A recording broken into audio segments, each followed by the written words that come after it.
Hi, my name is Jim Buckenmyer. I am with Nature's Toolbox for the Hard Knox Independent. Today I'm going to be talking about the care and use of cast iron. Cast iron cookware has been around about 240-250 years, and once it reached popularity, it has stayed among the most popular of all cookware. It comes in all kinds of varieties and sizes, from this big Dutch oven, my everyday skillet. I have skillets ranging all the way from 4 times this size down to one I use if I want to do an individual egg. You can use it as saucepans, and it can be baked in as well as used on stovetop, or in the case of my Dutch oven here, on a fireplace or open fire.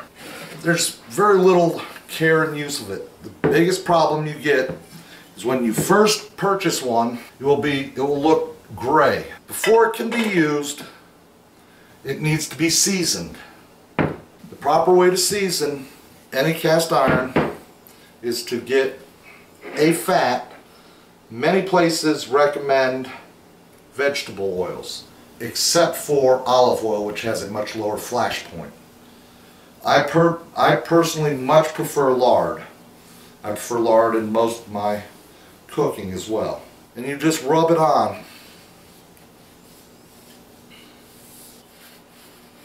Cover all your surfaces.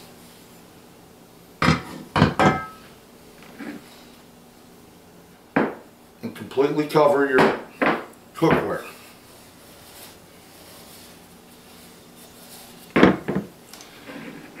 And it's especially important to do this inside and out. I'm not just doing the cooking surfaces. The main purpose of seasoning is to make it non-stick. You are actually adhering your oils to the metal.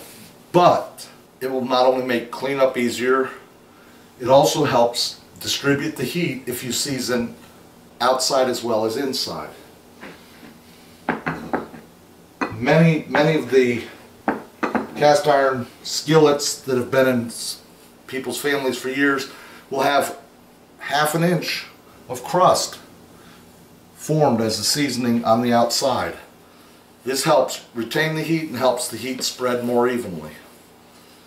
Once you have it well covered, set your oven. I prefer about 300 degrees. Many people will go as high as 400, but I prefer to set mine at 300.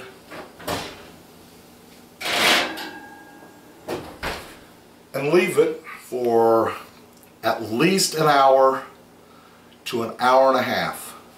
Using the lower temperature of 300, I prefer to leave it in an hour and a half. Cleaning your cast iron is another thing. Once you have the seasoning on, you don't want to lose that. You lose the non-stick quality of it. There's some nevers. Never use soap.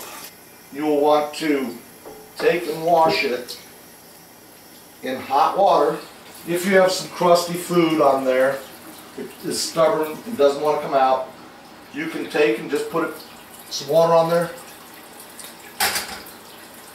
bring it to a boil, and see if that will remove it. If that does not work, the last course is to leave just a little bit of water in. Take some finely granulated sea salt and use the salt to scour with. When the salt's broken down, your pan should be clean. Anytime you have to scour or it doesn't clean real well, you will want to re-season slightly. You don't need to go through the whole process with the oven, but you'll want to rinse it. Make sure you get all the salt out because it is corrosive. And then you never want to let this air dry. You wipe it, Now here's where the reseasoning comes in. Put a very thin coating of your lard back on there, very thin. And it will be mixed with the water, whatever moisture's left. Set it on your eye, medium-high heat. I usually leave it just for about 5 to 7 minutes. And when it's done, I can let it cool and then store it. You never want to hit your pan with cold water when it's extremely hot. I very, very rarely will take my cast iron above a 7. You don't want to overheat the cast iron because it will crack. And then the final thing, you want to really preserve your seasoning. Never use a metal implement. You have your vinyl and you have your wood.